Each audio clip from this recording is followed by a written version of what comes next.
Hi, இன்னைக்கு soya chunk வச்சு ஒரு கட்லெட் ரெசிபி தான் செய்ய போகிறோம். ஃபஸ்ட்டு நல்லா காஞ்சிருக்க சுடு தண்ணியில் 1 கப் சோயா சங்க் போட்டு 10 நிமிஷத்தில் நல்லா இந்த மாதிரி பெருசாகிடும். அந்த தண்ணியை ட்ரெயின் பண்ணிட்டு 2 தடவை அலசி தனியாக எடுத்து வச்சுக்கோங்க. இப்போ ஒரு மிக்ஸி ஜாரில் 2 பச்சை மிளகா, ஒரு சின்ன துண்டு இஞ்சி, 3 பல் பூண்டு, கொஞ்சமாக சோம்பு சேர்த்துட்டு கொரப்பாக அரைச்சி எடுத்துகிட்டு வந்துடலாம். பாருங்கள், அரைச்சாச்சு. இதில் நம்ம வேக வச்சு வச்சுருக்கிற சோயாவை சேர்த்துக்கலாம். சேர்த்தாச்சு. இதையும் அரைச்சி எடுத்துகிட்டு வந்துடுறேன். பாருங்கள், இந்த மாதிரி நல்லா கொரப்பாக இருக்கிற மாதிரி அரைச்சிக்கோங்க. தண்ணி எதுவுமே சேர்க்க வேண்டாம். இது ஒரு பக்கம் இருக்கட்டும். இப்போ ஃபஸ்ட்டு அடுப்பில் ஒரு பேன் வச்சுக்கோங்க. கொஞ்சமாக எண்ணெய் சேர்த்துட்டு எண்ணெய் நல்லா காஞ்சது கொஞ்சமாக பொடிசாக நறுக்கி வச்சுக்கிற கருவேப்பிலை, பெரிய வெங்காயம் சேர்த்து நல்லா வணக்கி விட்டுறலாம்.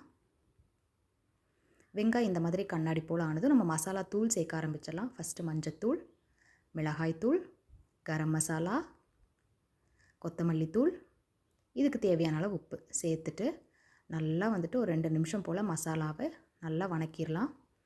இப்போது இதில் நம்ம அரைச்சி வச்சுருக்க சோயா சங்க் சேர்த்துக்கலாம். மசாலா தூள் சேர்க்கும்போது எப்போவுமே அடுப்பில் சிம்மில் வச்சுக்கோங்க. அவ்வளோதான். இப்போ அடுப்பு ஆஃப் பண்ணிவிட்டு இதை நம்ம ஒரு மிக்சிங் பவுலுக்கு ட்ரான்ஸ்ஃபர் பண்ணிக்கலாம். கூடவே கொஞ்சமாக உருளைக்கிழங்கு. இந்த ரெசிபியை பொறுத்த வரைக்கும் உருளைக்கிழங்கு தான் பைண்டிங் ஏஜெண்ட்டாக வேலை செய்யும். கொஞ்சமாக அரிசி மாவு, கடைசியாக கொஞ்சமாக கொத்தமல்லி இலை தூவிட்டு நல்லா கலந்து விட்டுறலாம். கலந்தாச்சு. இப்போ நம்ம வேணுங்கிற சைஸில் உருண்டை பிடிச்சிக்கலாம். உருண்டை இந்த மாதிரி நல்லா உள்ளங்கையில் வச்சு கட்லெட்டுக்கு நல்லா ரவுண்ட் ஷேப் வர்ற மாதிரி நம்ம கையிலேயே அழுத்தி நல்லா தட்டையாக்கிக்கலாம்.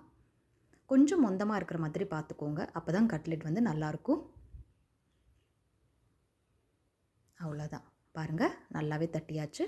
இந்த அளவுக்கு மொந்தமாக இருக்கணும். எல்லாமே ரெடி பண்ணியாச்சு. இப்போ நம்ம கோட்டிங் ரெடி பண்ணிடலாம்.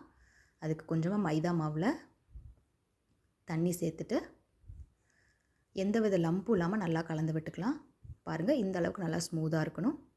ஃபஸ்ட்டு நம்ம ரெடி பண்ணி வச்சுருக்கிற உருண்டையில் ஒரு பீஸை ஃபஸ்ட்டு மைதா மாவில் கோட் பண்ணிவிட்டு செகண்ட் பிரெட் க்ரம்ஸில் கோட் பண்ணிக்கலாம்.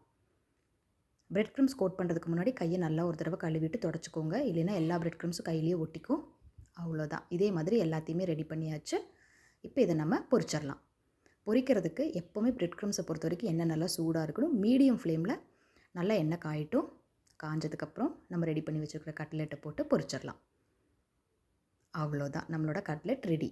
இதே மாதிரி மீதி இருக்கிற எல்லாத்தையுமே நான் பொரிச்சு எடுத்துகிட்டு வந்துடுறேன். அவ்வளோதான். இப்போ இதை நம்ம சர்வ் பண்ணிடலாம். பார்த்திங்களா, எவ்வளோ சூப்பராக இருக்குல்ல. ஈவினிங் டைமுக்கு இது ஒரு நல்ல ஸ்நாக் ரெசிபி. நீங்களும் இதை ட்ரை பண்ணி பாருங்கள்.